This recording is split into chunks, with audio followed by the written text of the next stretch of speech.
여러분, 제가 참 좋아하는 찬송가, 그리고 제 어떤 신앙의 목표로 삼고 있는 찬송가가 한 곡 있습니다.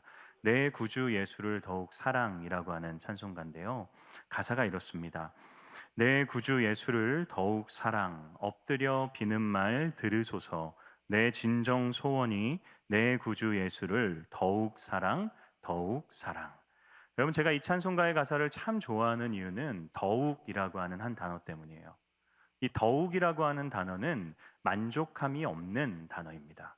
만족함이 없는 상태를 표현하고 있는 거죠. 그래서 우리가 내 구주 예수를 더욱 사랑라고 이야기하는 것은 내가 주님을 사랑하는데 만족함 없이 더욱 주님을 사랑하고 싶다라고 하는 믿음의 고백인 것이죠. 근데 여러분, 저희가 더욱 사랑하는 건 무엇인가요? 돈과 명예와 권력을 저희는 참 더욱 사랑하죠. 만족함이 없습니다. 그것들을 사랑하는 일은. 그래서 더 원하고 더 원하고 더 원합니다. 근데 여러분, 정말 저희가 예수님을 만족함 없이 더욱 사랑하고자 몸부림치고 있나요? 사실 우리는 예수님을 참 쉽게 만족하며 사랑하는 것 같습니다. 이 정도면 되었다, 이 정도 열심히 했는데 라고 하면서 예수님을 사랑하는 일에 쉽게 만족하고 있는 우리의 모습을 발견하게 되죠.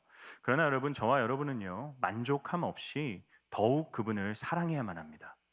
문제는 무엇이냐면 이러기가 참 쉽지 않다라는 것이죠. 우리가 살면 살수록 신앙의 연차가 또 깊어지면 깊어질수록 주님을 더욱 사랑하는 믿음의 진보를 이룰 때가 있지만, 사실 그보다 더 많은 경우 우리의 믿음은 진보보다는 퇴보하는 경우가 훨씬 더 많은 것 같습니다. 처음 예수님을 믿었을 때보다 나의 믿음과 주를 향한 사랑이 더 커졌는지를 한번 생각해 보면 우리가 정말 그렇다라고 얘기할 수 없는 우리의 나약함을 발견하게 되는 것이죠. 여러분, 왜 이런 일이 생길까요? 저와 여러분이 부인하고 싶지만 부인할 수 없는 한 가지의 사실은 우리 삶 가운데 영적인 슬럼프가 찾아오기 때문입니다. 여러분, 세상 모든 일에는 업앤다운이 있어요. 너무나도 기쁘고 행복하던 순간이 있는 반면에 우리의 삶을 힘들게 하고 무너지게 하고 어렵게 하는 업앤다운이 존재합니다. 여러분, 신앙에서도 마찬가지예요. 신앙에서도 이 업앤다운이 존재합니다. 그래서 어떤 때는 하나님의 사랑이 너무 크게 내 속에 느껴져요. 찬양을 부를 때 내가 의도하지 않아도 내 눈에 막 눈물이 흘러나오고 막 은혜가 내 속에 충만한 신앙의 어떤 상승의 때가 있습니다. 그런데 분명히 인정해야 되는 것은 하나님이 존재하지 않으시는 것 같고, 하나님이 정말 내 기도를 들으시는지 알 수 없고, 하나님이 나를 떠나신 것 같은 우리 어떤 신앙에 무너져 있는 다운의 상태가 반드시 존재한다는 것이죠. 모든 사람이 비껴갈 수 없습니다. 영적 슬럼프가 없어 보이는 사람은 잘 숨기는 것뿐이지 누구도 영적인 슬럼프가 없을 수 없습니다. 왜 제가 이 말씀을 드리냐면, 오늘 본문에 등장하고 있는 이 아브라함도 지금 심각한 영적 슬럼프 상태에 빠져 있기 때문이죠. 지난 시간에 살펴본 것처럼 아브라함은 위대한 승리를 경험했어요. 하나님으로부터 모든 것이 주어졌다라는 믿음의 고백을 드리며 자기가 손에 쥐고 있었던 그 많은 물질들을 아낌없이 소도망에게 그냥 내어주게 됩니다. 위대한 영적 승리를 경험했죠. 그런데 오늘 본문에서 발견하게 되는 아브라함의 모습은요, 그때와는 완전히 다릅니다. 그의 믿음은 완전 뿌리채 흔들리고 있는 슬럼프의 상태다라고 하는 것이죠. 이 아브라함의 상태를 잘 증명시켜주는 두 가지의 증거가 본문에 등장하는데요. 첫 번째는 1절 말씀입니다. 우리 1절 말씀을 다시 한번 읽어볼까요? 읽겠습니다. 시작. 이후에 여호와의 말씀이 환상 중에 아브라함에게 임하여 이르시되 아브라함아 두려워하지 말라 나는 내 방패요 너의 지극히 큰 상급이니라. 아멘. 하나님께서 아브라함에게 나타나시죠. 그리고 가장 먼저 뭐라고 말씀하시나요? 아브라함아 두려워하지 말라 말씀하세요. 왜 두려워하지 말라고 하셨을까요? 아브라함이 두려워하고 있었기 때문이죠. 아브라함은 너무나도 두려워하고 있어서 하나님이 환상 중에 그에게 나타나셔서 아브라함아 침착해, 두려워하지 마라고 얘기할 정도로 그는 큰 두려움 가운데 빠져 있었다라는 거죠. 바로 앞에서는 저희가 아브라함이 어떤 모습을 봤나요? 천지의 주제이시여 지극히 높으신 하나님이 내게 승리를 주셨다, 막 믿음으로 담대하게 선포하는 모습을 봤습니다. 그런데 이후에 아브라함의 모습에는, 삶에는 두려움이 찾아온 거죠. 여러분, 무엇이 아브라함을 두렵게 만들었을까요? 하나님이 왜 그에게 두려워하지 말라고 말씀하시나요? 두려워하지 말라라고 말씀하시고 난 후에 이렇게 표현하시죠. 나는 너의 방패다. 여러분, 방패는 언제 사용하시나요? 뭐 요리할 때 사용하십니까, 방패를? 방패는 전쟁을 치를 때 사용하는 거죠. 적의 공격 앞에서 자기 자신을 방어할 때 사용하는 것이 방패입니다. 지금 하나님이 내가 너를 지키는 자다라고 하는 것을 얼마든지 다른 것을 통해 표현하실 수 있음에도 불구하고 내가 너의 방패다, 내가 너의 적의 공격 앞에서 너를 지켜주는 자다라는 것을 방패로 표현하신 이유는 아브라함의 마음속에 있는 두려움이 뭔지를 정확히 알고 계셨기 때문이죠. 아브라함이 무엇을 두려워했습니까? 그는 자기가 기적과도 승리를 해냈던 북부 지역 왕들의 위협을, 보복을 두려워했던 거죠. 그들이 다시금 나에게 찾아와서 내게 위해를 가할까 봐 그의 마음속에 두렵고 떨림이 있었던 것입니다. 물론 여러분, 누군가가 나를 죽이려고 달려드는 것을 알고 있을 때 우리의 마음속에 두려움이 생길 수밖에 없어요. 아브라함은 두려워할 수밖에 없는 상황입니다. 근데 저희가 동시에 기억해야 되는 것은 아브라함은 이미 자신의 방패이신 하나님을 수도 없이 많이 경험한 사람이다라는 거예요. 아브라함이 애굽에 갔을 때 자기 혼자 살겠다고 자신의 아내 사레를 자신의 누이로 속이고 애굽 바로왕에게 내어주게 되죠. 애굽 바로왕이 그 사실을 알게 됩니다. 그건 죽는 거예요, 그냥. 떠돌이 아브라함을 바로왕이 살려둘 이유가 없습니다. 근데 그는 죽지 않죠. 살아남습니다. 하나님이 그의 방패가 되어주세요. 318명의 사병들을 이끌고 당시에 정말 무적이라고 역임을 받았던 북부 내 지역 왕들과 전쟁을 치를 때도 하나님은 그의 방패가 되어주셔서 두려울 수밖에 없는 상황 가운데 그를 지켜주시고 그를 보호해 주십니다. 아브라함은 이미 수차례 자기 자신의 방패가 되어주신 하나님을 경험했던 것이죠. 그런데 동일하게 두려울 수밖에 없는 상황과 환경 앞에서 그는 하나님을 신뢰하지 못하고 여전히 두려워하고 있는 모습을 보이고 있는 것이죠. 아브라함의 믿음은 흔들리고 있습니다. 하나님이 계심에도, 하나님이 이미 수차례 그의 방패가 되어주셨음에도 그는 여전히 두렵고 떨리는 상태로 하나님 앞에 서 있다라는 것이죠. 또 한 가지 아브라함의 흔들리는 믿음을 우리에게 증명해 주는 것은 무엇이냐면요, 여러분 1절 말씀에서 하나님께서 내가 너의 방패다 말씀하시고 난 다음에 이렇게 표현하시죠. 나는 너의 큰 상급이다. 근데 여러분, 이 부분을요, 내가 너의 큰 상급이다로 번역할 수도 있지만 또 내가 너에게 줄 상은 지극히 큰 것이다 라고 번역할 수 있어요. 그래서 성경 어떤 버전들에는 여기 이렇게 가로를 치고 밑에 보면 그렇게 번역할 수도 있다라고 쓰여져 있어요. 근데 저는 지금 아브라함이 자기가 손에 쥐고 있던 모든 보상을 소돔왕에게 내어준 상황이죠. 그리고 그 이후에 하나님이 말씀하시는 거기 때문에 전 문맥적으로 이제 내가 너에게 줄 상은 지극히 큰 것이다 라고 해석하는 것이 더 어울린다고 생각합니다. 실제로 영어 NASB 또 ESV 버전처럼 히브리어를 직역했다고 평가받는 성경에서도 이 부분을 이렇게 번역하고 있어요. Your reward shall be very great. 그러니까 너의 이 보상이 지극히 어마어마하게 클 것이다 라고 하나님이 말씀하고 계신 것이죠. 하나님이 아브라함에게 찾아오세요. 자신의 보상을 하나님을 위해 다 내어준 어떤 희생을 한 아브라함에게 찾아오셔서 내가 이제 너에게 줄 보상은 네가 나를 위해 희생한 것과는 비교할 수 없을 정도로 큰 보상일 거야 말씀하시죠. 그런데 아브라함이 그 하나님의 말씀에 어떻게 반응하나요? 우리 2절과 3절 말씀을 한번 읽어보겠습니다. 시작. 아브라함이 이르되 주 여호와여 무엇을 내게 주시려 하나이까? 나는 자식이 없사오니 나의 상속자는 이 다메섹 사라 엘리에셀이니이다. 아브라함이 또 이르되 주께서 내게 씨를 주지 아니하셨으니 내 집에서 길린 자가 내 상속자가 될 것이니이다. 아멘. 여러분, 아브라함이 지금 뭐라고 얘기하고 있는 건가요? 하나님이 너에게 지극히 큰 상급을 주겠다 말씀하시니까 하나님 그게 무슨 의미가 있습니까? 하고 있는 거예요. 하나님이 지극히 큰 상급을 주셔도 그 상급은 내 종인 엘리에셀이 누리게 되는데 나를 이어서 그것을 상속받을 자가 없는데 하나님이 주시는 지극히 큰 상급이 무슨 의미가 있겠습니까? 얘기하고 있는 거예요. 아브라함은 지금 하나님을 원망하고 있는 것입니다. 그래서 3절에서 그가 이렇게 얘기하죠. 주께서 내게 씨를 주지 아니하셨기 때문에 하나님이 내게 자손을 주지 않으셨습니까? 내가 주를 위해 이런 위대한 희생을 했는데 내게 있는 모든 승리를 천지의 주제이신 하나님께 돌려드렸는데 하나님 내게 약속하셨던 상속자는 언제 주시는 겁니까? 내게 상속자를 주시지 않는데 하나님이 주시고자 하는 것이 내게 무슨 의미가 있겠습니까? 하나님을 원망하고 있는 상황인 것이죠.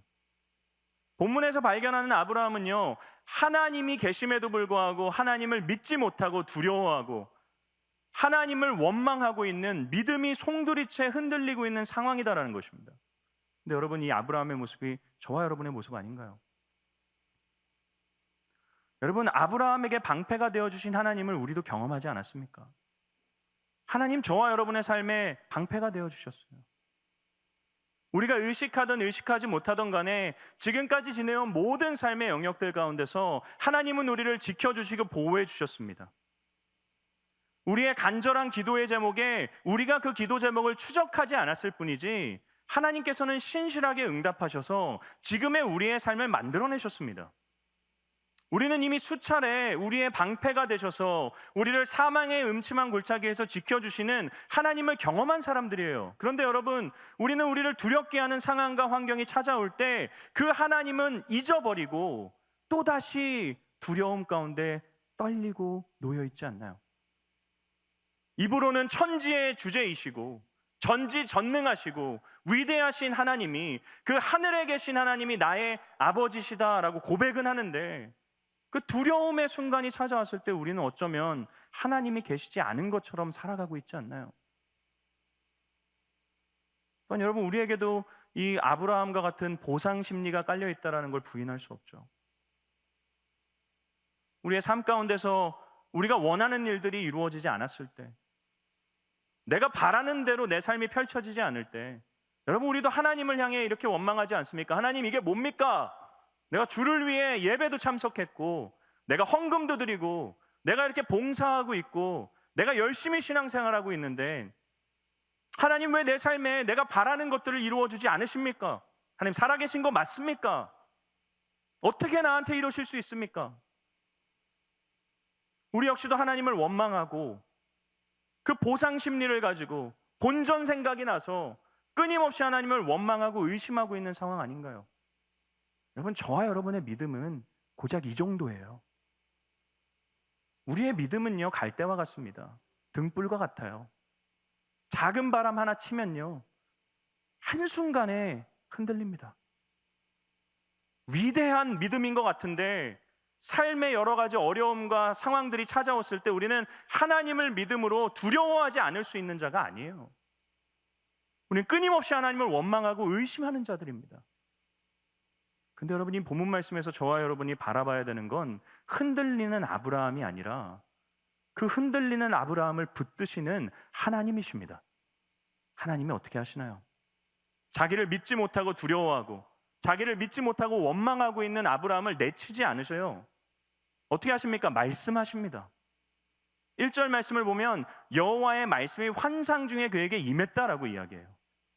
두려워하고 있는 아브라함에게 하나님 찾아가서 말씀하세요. 뭐라고 말씀하시나요? 내가 너의 방패다. 내가 너를 또다시 지켜줄 것이다. 안심하라. 두려워하지 말고 떨지 말아라. 내가 너와 함께 있다 말씀하시죠. 4절을 보면 뭐라고 말씀하시나요? 여호와의 말씀이 그에게 또 임하게 됩니다. 내 몸에서 날 자가 내 상속자가 될 것이다. 내가 너에게 반드시 약속한 자손을 허락하실 것이다. 또한 단순히 말씀하시는 것에서 그치지 않죠. 5절 말씀을 보게 되면 하나님은 아브라함의 손을 붙잡고 그를 장막 밖으로 이끌어 나가십니다.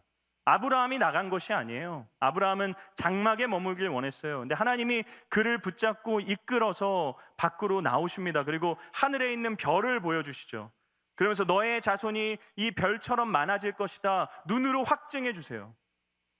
하나님은 흔들리고 두려워하고 원망하고 하나님을 의심하고 있는 아브라함에게 말씀을 통해서 설득하시고요, 위로하시고요, 그에게 다시금 자신을 믿도록 하시고 부인할 수 없는 눈의 증거를 보여주심으로써 다시금 그가 언약을 신뢰하는 자로, 하나님을 믿는 믿음을 가진 자로 살아가기를 붙잡고 계시다라는 것이죠. 하나님의 이 노력을 통해 어떤 결과가 만들어집니까? 우리 6절 말씀 한번 읽어볼까요? 읽겠습니다. 시작. 아브라함이 여호와를 믿으니 여호와께서 이를 그의 의로 여기시고 아브라함이 여호와를 믿게 됩니다. 여러분, 창세기 12장에 처음 등장했던 이 아브라함의 삶 가운데서 아브라함이 여호와를 믿었다라고 하는 믿음의 내용이 여기서 처음 나오는 거 아십니까? 여기서 처음 아브라함이 하나님을 믿었다라는 고백이 나오는 건 그 전까지 아브라함은 하나님을 믿지 않았다라는 거예요. 여러분, 어떻게 아브라함이 이 고백을 할 수 있었나요? 아브라함이 노력했나요? 아브라함이 막 하나님을 찾았나요? 그렇지 않습니다. 저희가 아브라함의 삶을 잘 알고 있지 않나요? 갈대아 우르에서 부르셨어요. 근데 하란에 머물러 있습니다. 약속을 까먹은 채로 살아요. 약속을 잊어버린 채로 현실에 빠져 있습니다. 근데 하나님이 그를 버리지 않으시죠. 그를 찾아오세요. 그를 붙잡으세요. 그리고 다시금 약속을 허락하시고요, 그를 가나안으로 인도하십니다. 가나안에서 보이지 않는 손길로 인도하셨음에도 자신의 삶의 안위를 위해서 애굽으로 나아갔던 아브라함이죠. 근데 그 아브라함을 하나님 버리지 않으세요. 다시 가서 애굽에서 그를 붙잡으세요. 그의 방패가 되셔서 그를 지켜주시고 그를 다시 가나안 땅으로 인도하십니다. 318명의 병사들을 이끌고 죽을 수밖에 없는 위기 앞에서도 하나님은 아브라함을 포기하지 않고 그를 붙잡으세요. 다시 가나안 땅에 돌아와서 그 위대한 승리를 주셨음에도 불구하고 자기를 믿지 못하고 두려워하고 원망하고 의심하고 있는 아브라함에게 하나님은 다시금 설득하시고 다시금 이야기하시고 다시금 위로하시고 다시금 자신을 믿게 하셔서 결국 아브라함이 하나님을 믿는 믿음의 자리로 인도하신 것이죠. 아브라함의 이 믿음의 고백 속에 그의 노력이 들어갈 것은 하나도 없습니다. 아브라함이 고백을 할 수 있었던 이유는 한 가지, 그를 포기하지 않고 끝까지 붙드신 하나님의 최선 때문인 것이죠. 사랑하는 성도 여러분, 하나님의 관심이 여기에 있습니다. 하나님은 저와 여러분이 그분을 믿기를 원하세요. 그게 그분이 우리에게 원하시는 겁니다. 두려울 수밖에 없는 상황 앞에서, 절망할 수밖에 없는 상황 앞에서, 의심하고 원망할 수밖에 없는 상황 앞에서 그분은 우리가 다시 그분을 믿는 믿음의 자리로 나아가기를 원하십니다. 그러기 위해 우리를 끝까지 붙들어 주세요. 우리가 그리스도인이다라고 하는 것은 우리가 예수님을 믿는 믿음으로 의롭게 여김을 받았다라는 것을 의미합니다. 아브라함이 하나님을 믿으니 하나님께서 그 믿음을 의로 여기셨다 했던 그 이 고백이 우리에게도 동일하게 적용되지 않습니까? 그런데 우리가 어떻게 믿음을 통해 의롭다 여김을 받는 자가 될 수 있었습니까? 우리의 노력이 있나요? 없습니다. 죽을 수밖에 없는 우리들, 어둠 가운데 있던 우리들을 위해 하나님이 이 땅에 친히 내려오시죠. 죽으십니다. 부활하세요. 우리에게 구원받을 수 있는 길을 그분이 열어주십니다. 그럼에도 우리는 믿지 못하죠. 끊임없이 의심하죠. 하란에 머물러 있습니다. 애굽으로 갑니다. 끊임없이 그분을 피해 도망쳐요. 하나님께서 우리를 붙잡으셔서 우리에게 믿음을 허락해 주십니다. 그 사실을 믿음으로 의롭게 여길 수 있는 놀라운 축복을 허락해 주세요. 믿음이 있음에도 불구하고 우리 끊임없이 의심하지 않나요? 끊임없이 두려워합니다. 끊임없이 절망 가운데 놓여 있어요. 하나님 없는 사람처럼 삽니다. 포기하지 않으시고 그분이 우리를 붙잡아 가시는 거죠. 여러분, 믿음은 무엇입니까?